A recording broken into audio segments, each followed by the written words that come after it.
25번째 시간입니다. 오늘은 5장 22절부터 24절입니다.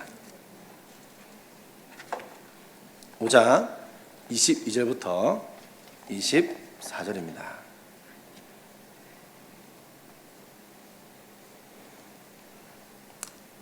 세 절이니까요. 함께 읽겠습니다. 시작. 아내들이여 자기 남편에게 복종하기를 지켜하듯 하라. 이는 남편이 아내의 머리됨이 그리스도께서 교회의 머리됨과 같으니 그가 바로 몸의 구주이시니라. 그러므로 교회가 그리스도에게 하듯 아내들도 범사에 자기 남편에게 복종할지니라. 할렐루야. 바울은 지속적으로 에베소 교인들에게 성령으로 충만할 것을 강조합니다. 사랑하는 성도 여러분, 성령으로 충만하기를 소망하십니까?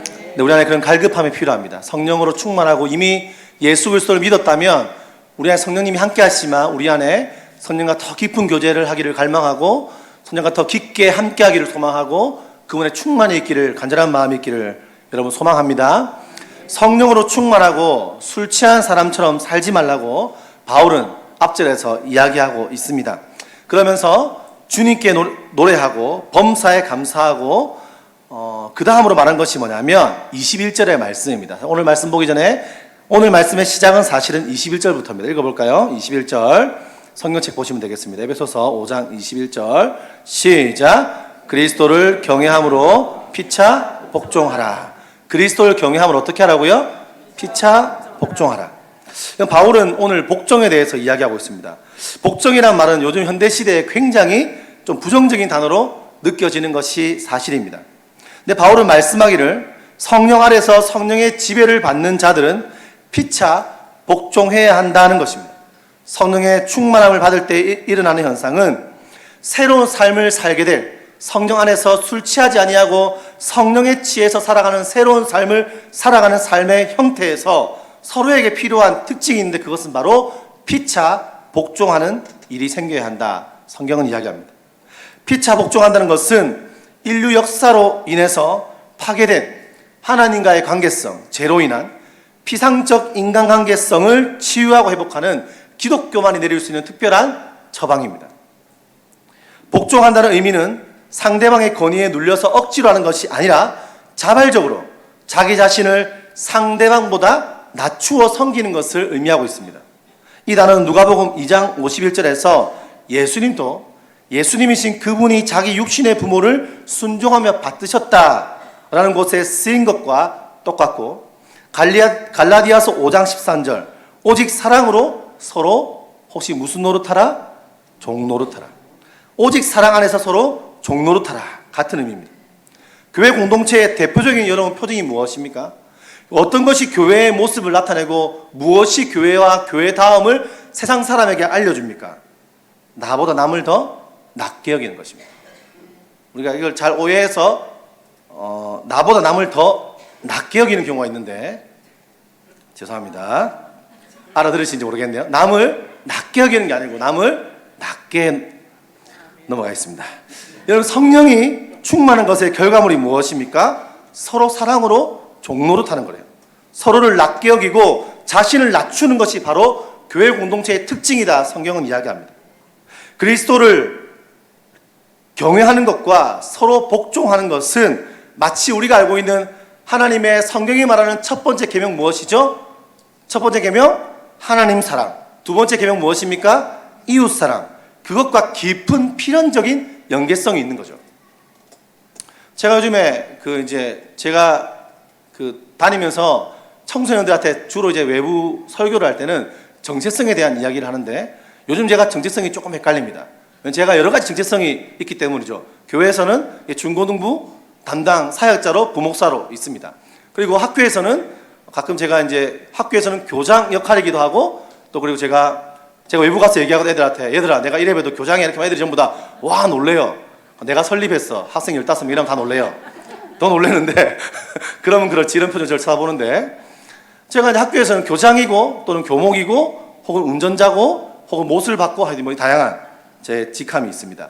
가정에서는 가장이기도 하고, 그리고 이제 여러분 아시는 분 아시겠지만 장인 장모님께서 작년에 제주도에 갑자기 혜성처럼 등장하셨고, 요즘에 하향세라고 할 수밖에 없는, 요즘에 정말 제주도에서 힘들다고 어려워질 수밖에 없는 숙박업을 시작하셨습니다. 저는 말렸지만 그분들 오셨습니다. 그러니까 제가 문제가 뭐냐, 왔는데 90%가 다 제 손님이기 때문에 제가 굉장히 바빠졌다는 것이죠. 올여름 보니까 놀랍게도 이게 주위에 이제 제가 또 게스트하우스를 또 사위로서 도와드리다 보니까 이게 네트워크를 만들었어요. 네트워크 들어가고 그러니까 숙박업 하시는 펜션, 뭐 게스트하우스 이런 네트워크 단톡방에 있습니다. 장사가 안 된다고 난린데 놀랍게도 올해 처음 시작한 저희 이번 달 저희 게스트하우스는 빈자리가 없습니다. 다 수련회 팀들이 와요. 그래서 헷갈리는 게 오면 와서 이제 제가 고기를 구워주고 그리고 갑자기 제가 설교를 합니다. 그래서 사람들은 놀라워하죠. 이걸 하는데 제가 이제 나름 재미가 있습니다. 재미가 있고 조금 힘들긴 하지만 재미가 있어요. 근데 청년들이 수련회 같은 걸 많이 옵니다. 청소년도 마찬가지고 오면 제가 인사를 하죠. 게스트하우스 주인처럼 잘 왔습니다 인사하면 제가 뭐 담당 교육자는 알지만 청년들은 저를 모르잖아요. 그럼 저를 아이들 표정이 피곤해서 그렇겠지만 굉장히 시큰둥하게 지나가거나 저를 바라보는 표정이 굉장히 이렇게 약간 제 느낌이 내가 되게 하대받고 있다는 느낌을 받을 때가 있습니다.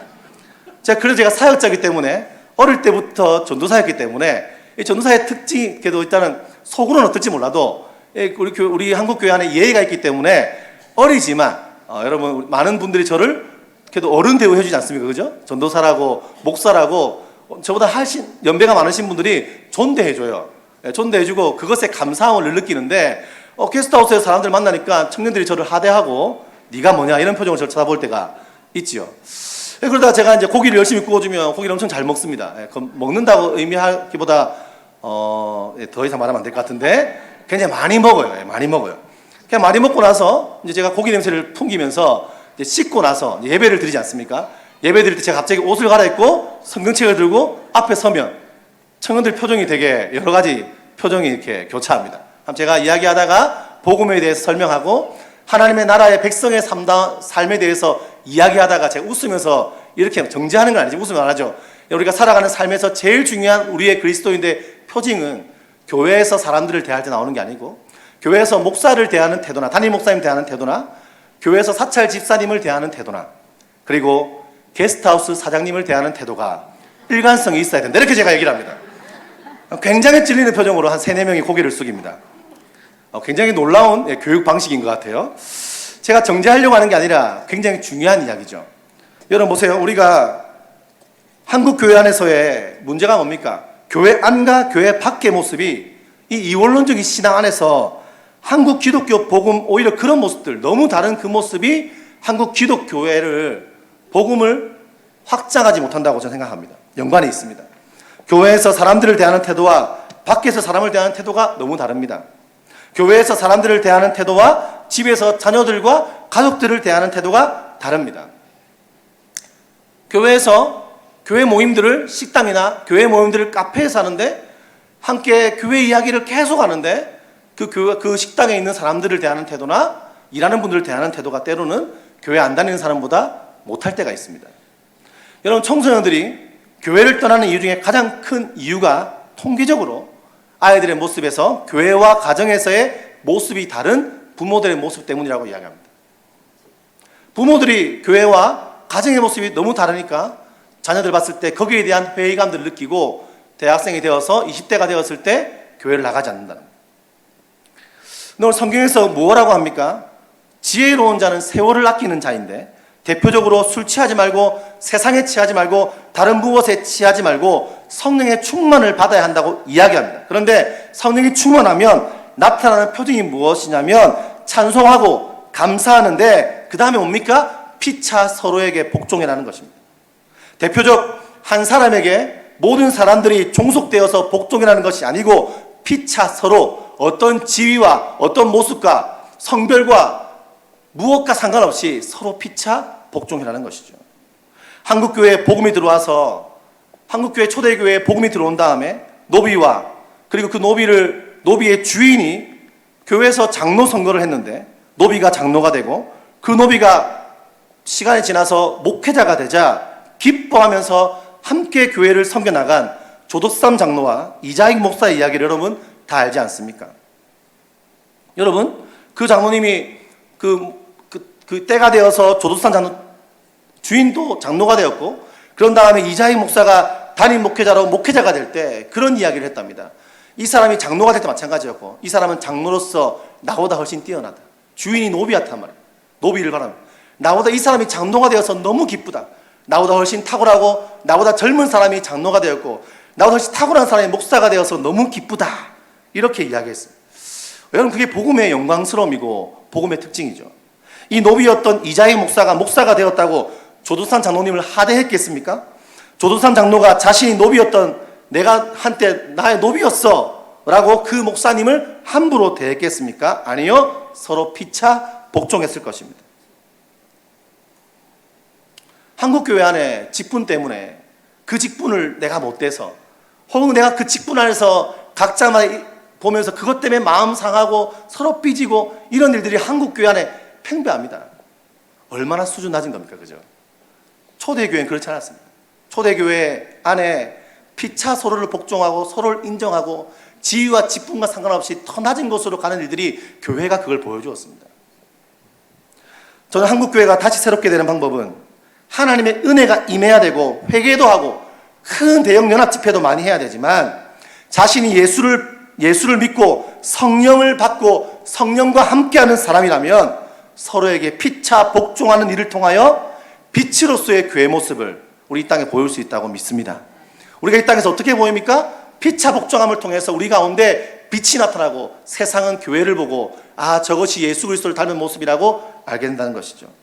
세상의 나라는 서로를 억압하고, 권력으로 밑에 사람을 하대하고, 고용주가 고용인을 함부로 대하고, 국가 권력을 가지면 마치 자기가 권력이 높아진 양, 사람들을 마치 신이라고 된 양 하대하는 세상인데, 그 지위를 잘못 사용하고 가진 지위를 함부로 사용하는 세상 방식이지만, 교회는 그렇지 않습니다. 어린아이들 한 명 한 명을 더 존귀히 여기고, 가부와 고아와 함께하고, 교회 안에서 직함이 내가 무엇인가, 내가 무슨 사람이다 라는 것이 중요한 것이 아니라, 공평한 위치에서 서로를 아껴주고 사랑하고 하나 되어서 서로를 더 낮게 여길 때 세상은 교회를 통하여 빛을 보게 되는 것이죠. 왜냐하면 그것이 바로 하나님 나라의 표징이기 때문입니다. 그것이 바로 하나님 나라의 백성다운 삶의 표징입니다. 바울이 소개하는 피차 복종하는 관계성들 중에서 오늘 본문에 보면 첫 번째로 구체적으로 이야기합니다. 남편과 아내, 부모와 자녀, 주인과 종의 관계를 설명합니다. 오늘 보면 부부 간의 쌍방적인 복종의 내용을 언급하고 있죠. 하나님은요, 가정에 관심이 있으십니다. 아멘 하십니까? 우리는 공동체에서 신앙생활을 하면서 하나님과의 개인적인 관계와 교회의 대의를 이루는 데는 관심이 많지만, 때로 하나님은 우리의 사생활과 가정생활에는 관심이 별로 없는 것처럼 느끼기도 하지만, 사실은 가정은 너무나 소중한 것이고, 창세기에서 하나님께서 독처하는 것을 보시고 아내를 만드신 것처럼, 아내를 창조하신 것처럼, 그때의 첫 가정이 탄생한 거로 우리는 볼 수 있겠죠? 그것처럼 하나님은요, 가정을 굉장히 소중히 여기시고, 성경은 여러 번 가정에 대한 이야기들을, 가정 생활 지침서를 보여주고 있습니다. 사람들은 결혼이라고 하는 것은 진화된 인간이 만들어낸 그들의 산물이라고 이야기하지만, 사실 가정은 하나님의 창조의 산물입니다. 아멘 하십니까? 하나님께서 인간도 창조했지만 아담을 잠들게 한 후에 그에게서 갈빗대를 취하심으로 말미암아 남녀의 부부 생활, 남녀가 한 가정이고 하나라는 채소 다인의 공동체를 하나님께서 어떻게 하셨다고요? 창조하신 것이죠. 바울은 독신에 대해서 이야기했고 권고했지만, 바울은 끊임없이 여러 번 아름답게 이루어진 가정은 하나님께서 만드신 창조의 제도임을 바울은 이야기하고 있습니다. 그것을 보여주는 것이 바로 창세기고, 성경에서 그것을 언급하고 있죠. 여러분, 부부는 하나님에 의하여 인간이 창조된 이후에 하나님에 의해 처음으로 세워진 공동체의 본이 되는 줄 믿습니다. 곧 부부 공동체의 모습을 통해서 교회의 본을 보게 된다는 것이죠. 이는 곧 모든 공동체가 부부의 신뢰성, 부부의 사랑, 부부의 피차 복종함, 부부의 배려와 그 이해를 토대 위에 공동체가 세워져야 됨을 말해주는 것입니다. 하나님의 나라는 서로를 이해하고 사랑하되 나 자신처럼 서로를 사랑하는 부부의 관계성이 구현되는 나라가 바로 하나님의 나라입니다. 하나님께서 부부의 관계를 통해서 이렇게 놀랍고 신비로운 교회와 하나님의 관계를 태초부터 계획했다는 사실을 우리는 말씀을 통해서 알게 되는 것이죠. 복종은 상대방의 권위를 하나님 앞에 인정하고 자신을 그 권위 아래에 둔다는 의미입니다. 그러므로 오늘 설교 제목이 혹시 뭔지 아십니까? 주보랑 좀 달라요. 제가 바꿨습니다. 잘 기억을 못 하시겠군요. 다소 오늘 굉장히 위험한 발언입니다. 아내들이여 끝냈습니다. 제목입니다. 아내들이여. 여러분, 남편의 권위를 존중하고 남편은 아내의 권위를 존중하고 부모는 자녀의 권위를 존중하고 자녀는 부모의 권위를 존중하고 주인은 종의 권위를 존중하고 종은 주인의 권위를 존중하는 게 복종의 의미입니다. 근데 그 존중의 수준은 어디냐면 어디까지일까요? 어디까지 존중해야 될까요? 예수님께서 처하늘의 하나님의 아들로서 이 땅에 하나님과 동등됨을 취하지 않고 인간의 형상으로 오실 만큼의 그 존중, 그 복종만큼이라고 성경은 말하고 있습니다. 이 당시에는요, 사실 여성들은 기분 나쁠 수 있습니다. 여성을 거의 그 남자의 소유로 생각했습니다. 물건 취급했습니다. 물건처럼 여성을 취급했습니다. 오죽하면 유대 남자들이 아침에 기도할 때 이렇게 기도했답니다. 하나님, 저를 종이나 이방인이나 여자로 태어나지 않게 해주신 것을 감사합니다. 요즘에 이런 말 딱 큰일 납니다. 그런 기도를 드렸답니다. 여러분, 제가 사실 이 설교를 준비하는 게 어려웠던 이유는 참 어려운 게 뭐냐면 이 가정생활 지침서라고 하는 이 바울의 말씀을 제가 두 가지 생각이 들더라고요. 첫 번째는 결혼생활 몇 년 된 제가, 한지 얼마도 안 된 제가, 여기 대부분 저보다 결혼생활이 많은 분들인데 이 말씀을 내가 전하기에 합당할까? 잘 전할 수 있을까? 첫 번째. 두 번째, 결혼 안 하신 바울 사도께서 이 말하기 얼마나 신빙성이 있을까? 이런 생각이 들더라고요. 독신인데 어떡해. 그죠? 그런데 여러분, 하나님 말씀은요, 성령의 영감으로 씌어진 것입니다. 믿으십니까? 성령의 영감으로 씌어졌고 목회자의 역할은 그 말씀 안에 있는 하나님 말씀의 원어의 뜻들을 잘 파악해서 말씀을 계시하다. 이거는 드러내다는 거죠. 드러내는 게 저의 중요한 역할인데 그런 마음으로 섰는데 참 쉽지 않은 말씀이라는 생각이 들었습니다. 근데 오늘 바울이 뭐라 합니까? 이렇게 말합니다. 아내들이여 자기 남편에게 복종하라. 갑자기 남성들 표정이 좋아지시는 표정입니다. 이 말을 오해하여 전통교회 안에서도 아내를 억압하고 그 위에 군림하는 폭군과 같은 남성들이 많았습니다. 한국 교회 안에 사실 그런 경우들이 많았죠. 목회자들도 또 교회 중직자들도 여성들을 그렇게 취급하는 경우가 많았습니다. 그리고 그것이 성경적인 줄 알았습니다. 우리나라 유교 문화와도 너무 잘 맞아떨어지는 상황이죠. 오늘 여기서 말하는 복종하다는 것은요, 이 히포타소는 단순히 굴종의 뜻이 아닙니다. 굴복하고 종노릇하는 게 아니고요, 단어 안에 숨어있는 탁시스라는 뜻을 뭐냐면 이것을 뭐라고 하냐면 질서라고 합니다. 그러나 사도 바울이 하고 싶은 말은 뭐냐? 아내들이여 질서를 위하여 남편을 머리의 자리에 놓아두라. 이렇게 해석할 수 있습니다. 막무가내의 종속이 아닌 것이죠. 갈라디아 3장 48절에 너희는 유대인이나 헬라인이나 종이나 자주자나 남자와 여자 없이 다 그리스도 예수 안에서 뭐다? 하나이다. 이렇게 말하죠. 바울은 그거 알고 있었습니다. 우리 모두가 하나라는 사실을. 근데 지금 여성들에게 이야기하는 겁니다. 바로 그런 내용 안에서 바울은 남성과 여성이 남편과 아내가 하나라는 것을 잘 알고 있었고 높고 낮음이 없음을 알고 있어요. 그렇다면 바울은 아마도 어떠한 의도를 담고 이 편지를 썼다는 것이죠. 이해를 돕기 위해서 고린도전서 11장 3절 말씀을 제가 읽어드릴게요. 찾아볼까요? 고전 11장 3절입니다.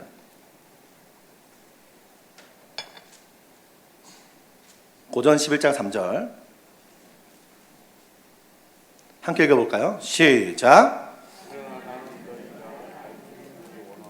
각 남자의 머리는 그리스도요 여자의 머리는 남자요 그리스도의 머리는 하나님이시라.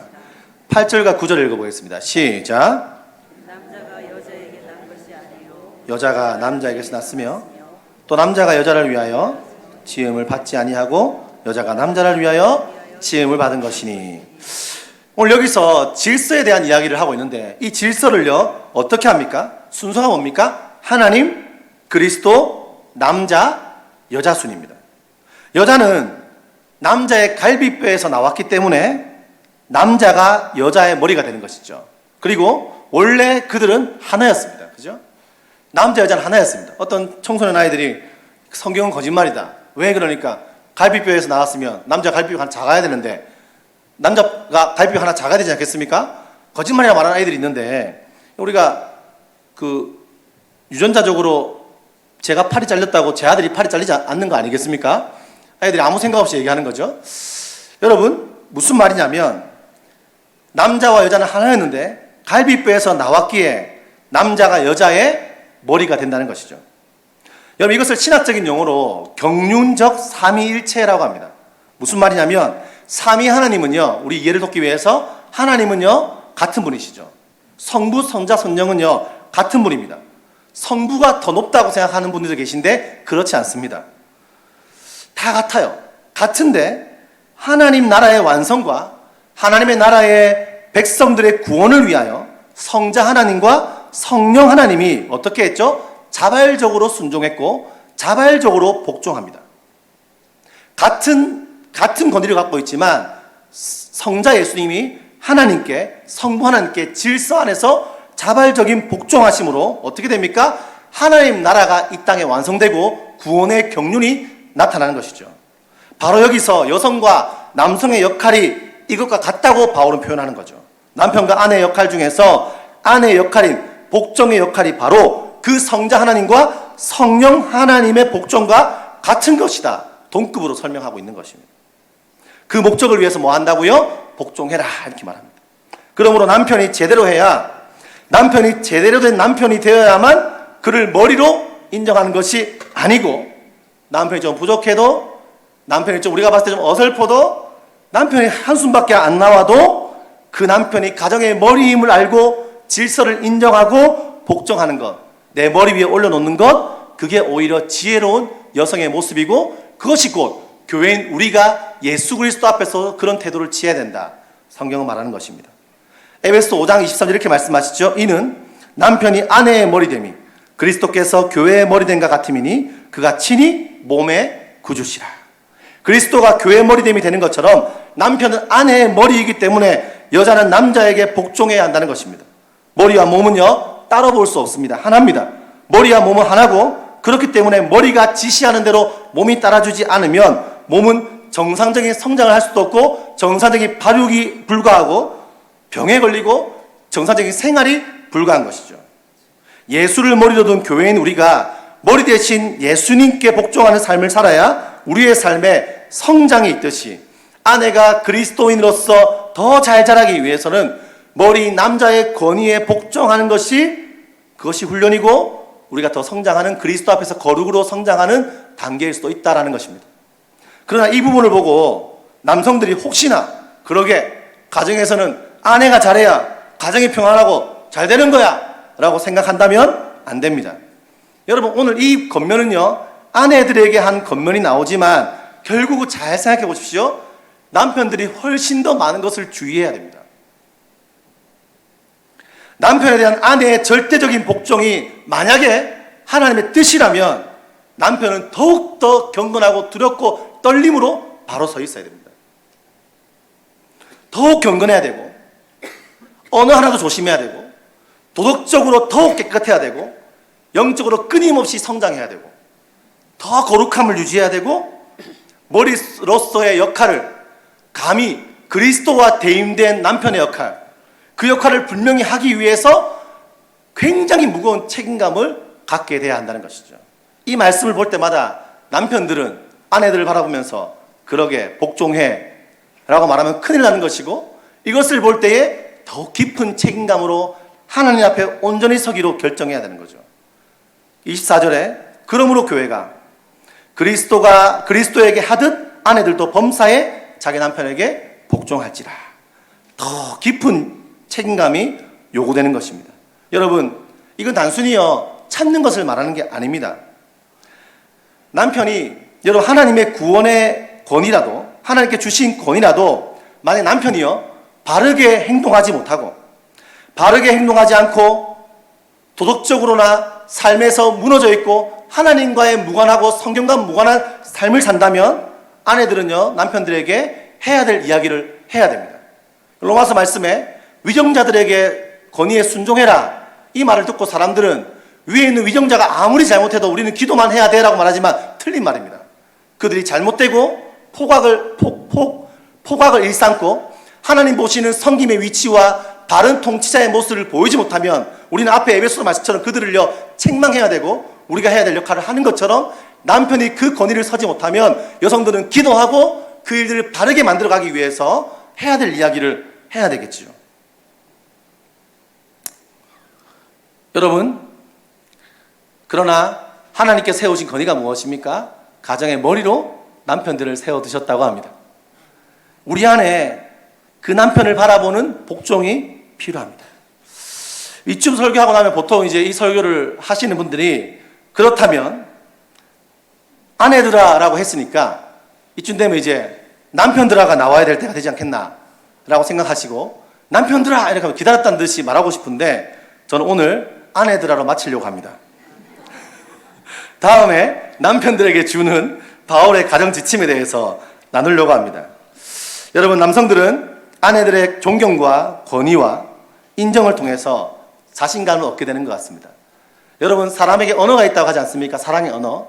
제가 봤을 때 99% 남자는 다 칭찬, 내 말에 대부분 돼 있어요.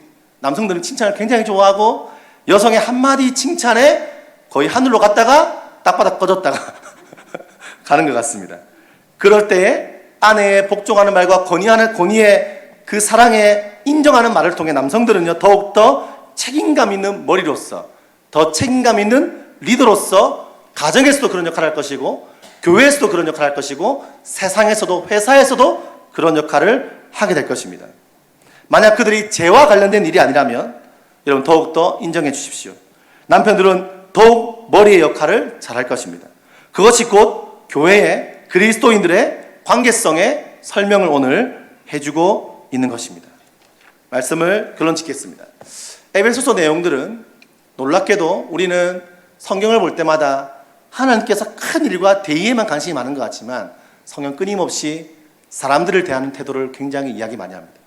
여러분, 우리가 오늘 한 번 더 예배를 드리셨다면, 오늘 기도하고 말씀을 들으셨다면 그것으로 은혜 받았다라고 끝나지 아니하고, 오늘 손을 두고 찬양하셨다면 그것으로 끝나지 아니하고 내가 잡아야 될 이웃의 손은 무엇인가를 돌아봐야 되고, 내가 이 가정에서 어떤 모습으로 서야 될지를 고민해 보셔야 되고, 그 외에 내가 만나는 수많은 사람들에게 내가 빛으로서 교회의 모습으로서 어떤 삶을 살지를 고민하시는 한 주 되시기를 축복합니다.